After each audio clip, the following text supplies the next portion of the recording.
আজকে আমি তোমাদের সামনে একটা ভৌতিক গল্প পরিবেশন করতে চলেছি। এগুলির বিভিন্ন অধ্যায় রয়েছে, সর্বসাকুল্যে 9টি অধ্যায়। তোমরা প্রত্যেকটি অধ্যায় মন দিয়ে শোনো, শুনে আমাকে জানিও তোমাদের এই গল্পগুলো কেমন লাগছে। আর আরও এই ধরনের গল্প শুনতে প্লিজ তোমরা এই চ্যানেলের সঙ্গে যুক্ত থাকো। আমার আজকের গল্প হলো ভৌতিক অমনিবাস 2য় খণ্ড থেকে জীবন্ত কঙ্কাল। বইয়ের লেখক মানবেন্দ্র পাল। আর গল্প পাঠে থাকছি আমি সুরূপা রায়। পূর্ব অধ্যায়ের কিছু অংশ। প্রত্যেক দিন ভোরবেলা মর্নিং ওয়াকে যাওয়া আমার অভ্যেস। খোলা মাঠ, নীল আকাশ, ঘন মেঘ সবই আমার খুব প্রিয়। বাড়িটা নিজের না হলেও খুব সুন্দর করে সাজানোর চেষ্টা করেছি। আমার স্ত্রী বাড়ির সামনে একটা ছোট্ট বাগান করেছে, আর আমি ছাতের কার্নিশে নানা জাতের বাহারি ফুলের টব রেখেছি সেখানে। হঠাৎ দেখি ওই টবগুলোর মধ্যে একটা টব একটু এগিয়ে আছে। অবাক হলাম। মর্নিং ওয়াক সেরে বাড়ি ফেরার পর দেখলাম আমার সত্যিকারের বন্ধু প্রণবেশ হঠাৎ এসে হাজির সকাল সকাল। আমার স্ত্রীর বানিয়ে আনা চা আর টোস্ট সহযোগে প্রণবেশের সঙ্গে গল্প শুরু করলাম। সে আবার একটা রহস্যময় খবর দেখালো, নিউজ পেপারে ছাপা হয়েছে। আবার সেই কঙ্কালসার 13-14 বছরের ছেলেটিকে দেখা গেছে অন্য একটি রাস্তায়। এবার চোখে পড়েছে দুজন রাত্রে কাজ থেকে ফেরা সাংবাদিকের। তার বিস্তৃত বিবরণ বেরিয়েছে কাগজে। চিন্তিত হয়ে পড়লাম।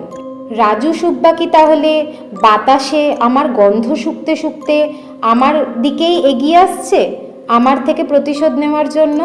হঠাৎই আমি ভাবলাম, আচ্ছা, রাজু সুব্বা সবসময় রাতেই কেন বেরোয়, সকালে কেন বেরোয় না? তাহলে সে সকালে কোথায় থাকে?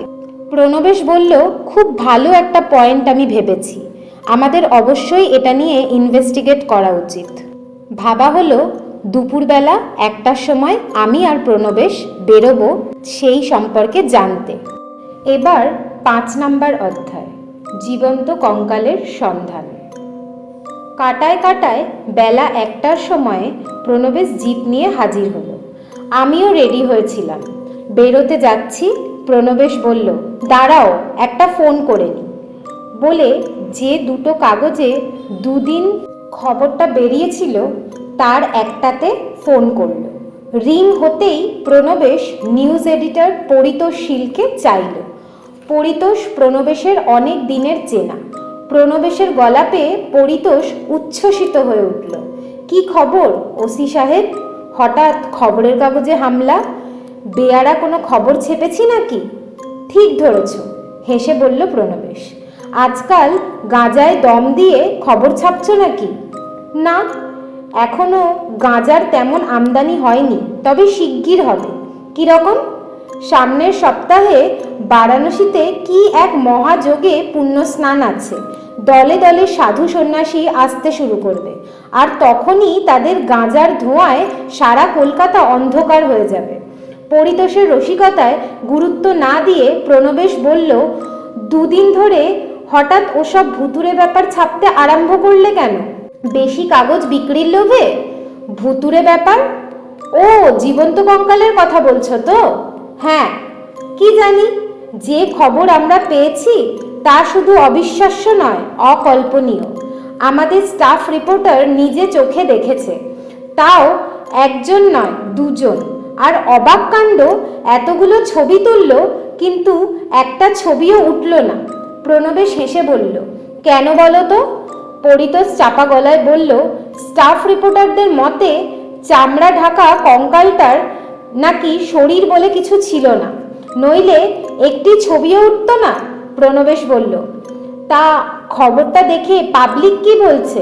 উফ, আর বলো না, টেলিফোনের পর টেলিফোন আসছে, ঘটনাটা কতখানি সত্যি তা জানতে চাইছে। উত্তর কি দিচ্ছ? বলছি, প্রত্যক্ষদর্শীরা যা দেখেছে তাই খবর করে দিয়েছি। ওরা জানতে চায় জীবন্ত কঙ্কালটা কোন দিকে যাচ্ছে। সেটা আর আমি কি করে বলবো বলো? আমার সঙ্গে তো কঙ্কালটার কথাবার্তা হয়নি, চোখে দেখারও সুযোগ হয়নি। কোথায় যাচ্ছে সে খবরটা হয়তো তোমাকে দিতে পারবো। বলো কি, ঠাট্টা করছো না তো? না, ঠাট্টা করলে তোমায় ফোন করে প্রসঙ্গটা তুলতে যাব কেন? দিন দুই অপেক্ষা করো, চমকে ওঠার মতো খবরটা তোমাকেই আগে দেব বলে প্রণবেশ রিসিভারটা নামিয়ে রাখলো। কি ব্যাপার, হঠাৎ খবরের কাগজে ফোন? জেনে নিলাম কলকাতার মানুষ খবরটা জেনেছে কিনা। এটাই চাইছিলাম। প্রণবেশ আর আমি জিপ নিয়ে বেরিয়ে গেলাম। প্রথমে লালবাজার, সেখানে পুলিশের বড় কর্তারা আমাদের মুখে নেপাল থেকে হরিদেবপুর পর্যন্ত সমস্ত ঘটনা শুনে অবাক। তারা কখনো এসব ঘটনা বিশ্বাস করতেন না, গাঁজাখুরি বলে উড়িয়ে দিতেন। কিন্তু যেহেতু আমরা দুজনেই পুলিশে গুরুত্বপূর্ণ পদে আছি, সেহেতু আমরা দুজনেই প্রত্যক্ষদর্শী, আর দুদিন দুটো নামী কাগজে 3 জন প্রত্যক্ষদর্শীর খবর ছাপা হয়েছে, সেই জন্য তারা ব্যাপারটা উড়িয়ে দিতে পারলো না। এটা যে সত্যি সত্যি ভৌতিক বা অলৌকিক ব্যাপার তা পুরোপুরি না মানলেও জীবন্ত কঙ্কালটাকে খুঁজে বের করবেনই সে আশ্বাস দিলেন, এবং আমাদের সামনেই কলকাতার সমস্ত থানাকে, বিশেষ করে বেলেঘাটা আর উল্টোডাঙ্গা থানাকে জানিয়ে দিলেন রাস্তায় সতর্ক দৃষ্টিতে যেন লক্ষ্য করা হয় ওই রকম কঙ্কাল জাতীয় কিছু দেখতে পাওয়া যায় কিনা। আমরা দুজনেই খুশি হলাম।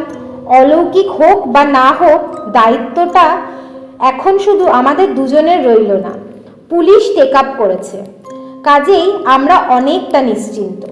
এছাড়া পাবলিকও কাগজ মারফত জেনে গেছে ব্যাপারটা, কাজেই কোথাও যদি জীবন্ত কঙ্কালটাকে কেউ দেখতে পায় তাহলে তার উপযুক্ত ব্যবস্থা জনসাধারণ নেবে কিংবা থানায় জানিয়ে দেবে।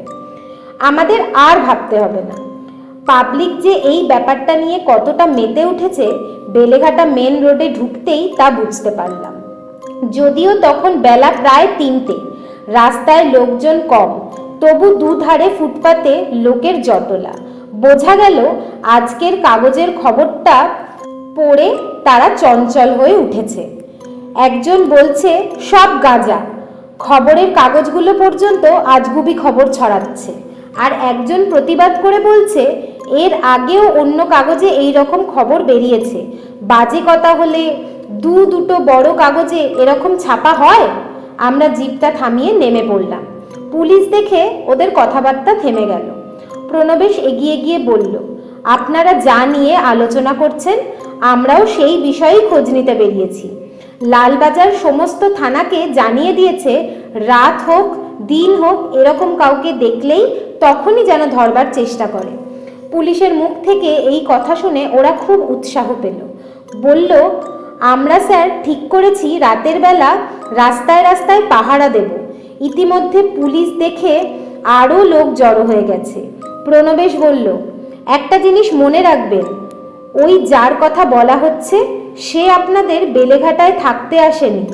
আমরা জেনেছি তার লক্ষ্য সল্টলেক, বেলেঘাটা ধরে ভিআইপি রোডের দিকে এগোচ্ছে, কিন্তু গভীর রাত ছাড়া সে এগোতে পারে না। কাল রাতে এই রাস্তা দিয়ে পাস করেছে। ভিড়ের মধ্যে একজন বলে উঠল, আমার 2টো মোটর বাইক নিয়ে ভিআইপি রোড দেখে আসতে পারি। বললাম, সে তো আমারও জিপ করে যেতে পারি। তা নয়, দিনের বেলায় সে এগোয় না, কাজেই এখন এখানেই কোথাও লুকিয়ে আছে। এ কথা শুনে সবাই যেন চনমন করে উঠল। তাহলে স্যার আমরা খুঁজতে বেরিয়ে পড়ি। এমন সময় ভিড়ের ভেতর থেকে একটা অল্প বয়সী ছেলে বলে উঠল, একটু আগে একজনকে একটা ভাঙা পুরনো বাড়ির কার্নিশের ওপর শুয়ে থাকতে দেখেছি। প্রণবেশ চমকে উঠে বলল, কিরকম দেখতে? ছেলেটা বলল, ভালো করে দেখতে পাইনি, শুধু 2টো সরু সরু কালো পা দেখতে পেয়েছি। ভাবলাম নিশ্চয়ই কোনো পাগল। প্রণবেশ ব্যস্ত হয়ে বলল, কতক্ষণ আগে দেখেছো? আধ ঘন্টা আগে। জায়গাটা কোথায়?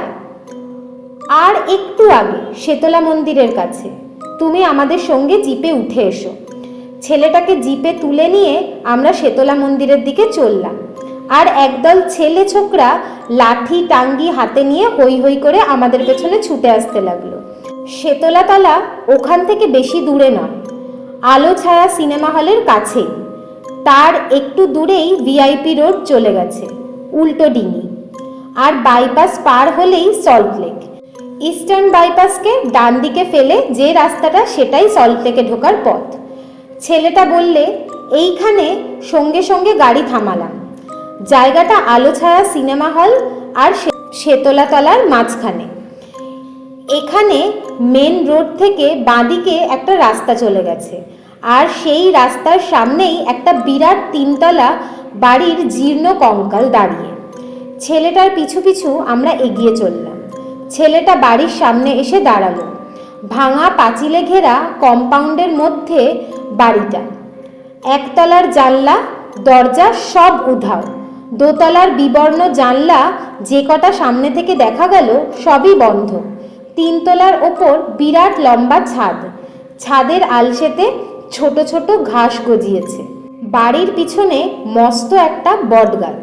বোঝা যায় বাড়িটার সামনে পেছনে যতই আধুনিকতার প্রলেপ দেওয়া হোক না কেন, জায়গাটা আসলে খুবই পুরনো। ছেলেটার সাহস আছে বলতে হবে, কিংবা জীবন্ত কঙ্কালের সম্বন্ধে কোনো খবর রাখে না। সে জানে শুধু একটা পাগলই বোধহয় ওই পাঁচিলের ওপর শুয়ে আছে। পাগল না হলে কেউ সরু পাঁচিলের ওপর শুতে পারে? ছেলেটা দিব্যি কম্পাউন্ডের মধ্যে ঢুকে পড়ে, ছাদের দিকে তাকালো। তারপর হতাশ হয়ে বলল, না, নেই, চলে গেছে। একটু আগেও ছিল। চলে গেছে? প্রণবেশ যেন একটু চুপসে গেল। ছেলেটা বলল, তাই তো মনে হচ্ছে, দেখতে পাচ্ছি না, তবে কাছেই কোথাও আছে, নিশ্চয়ই আছে। একটা চিমসে গন্ধ পাচ্ছেন না? গন্ধটা আমি তখনও পেয়েছিলাম। সত্যি একটা চিমসে গন্ধ গলিতে ঢোকার পর থেকেই পাওয়া যাচ্ছিল। প্রণবেশ বলল, ছাতে ওঠা যাবে না? ছেলেটি মাথা দুলিয়ে বলল, যাবে, তবে চলো। এই সময় পেছনে যারা লাঠিসোঁটা নিয়ে আসছিল তারা হল্লা করতে করতে এসে পড়ল। সত্যি কথা বলতে কি, বাড়িটার ভেতরে ঢুকতে অত্যন্ত ভয় করছিল। এখন এত লোক দেখে সাহস হলো। পেছনের লোকগুলো চেঁচিয়ে উঠল, আমরাও ওপরে উঠব। আমরা ওদের বাইরে অপেক্ষা করতে বলে সবেমাত্র ভেতরের দিকে পা বাড়িয়েছি, এমনি সময় তেতলার ছাদ থেকে কি যেন লাফিয়ে পড়ল বটগাছের ওপর। এক মুহূর্তের জন্য দেখতে পেয়েছিলাম বস্তুটাকে। কোনো কিশোরও নয়, জীবন্ত কঙ্কালও নয়, শুধু লম্বা কাঠের মতো একটা কিছু, যা মানুষ নয়, বাদর বা অন্য কোনো জীবের সঙ্গে কিছুমাত্র সাদৃশ্য নেই। সেই বস্তুটা গাছের ওপর লাফিয়ে পড়া মাত্র সমস্ত গাছটা ঝাঁকুনি খেল। কতখানি ভারী বস্তুর ধাক্কা খেলে অত বড় গাছটা অমন নড়ে উঠতে পারে ভেবে অবাক হলাম। তবু কি বিশ্বাস করতেই হবে বস্তুটা আমাদের সেই চেনা 13-14 বছরের রাজু সুব্বারি জীবন্ত কঙ্কাল? অসম্ভব। এদিকে বস্তুটাকে যারা গাছে লাফ দিতে দেখেছে তারা হৈ হৈ করে বটগাছের নিচে ছুটে গেল, কিন্তু ঝাড়া 1 ঘন্টা ধরে সবাই মিলেও তাকে খুঁজে পেল না, চোখের দেখাও নয়। আজকের পর্বটি এখানেই সমাপ্ত। তোমাদের যদি আমার পাঠ করা গল্পটি ভালো লাগে তাহলে please subscribe this channel, like, share and comment.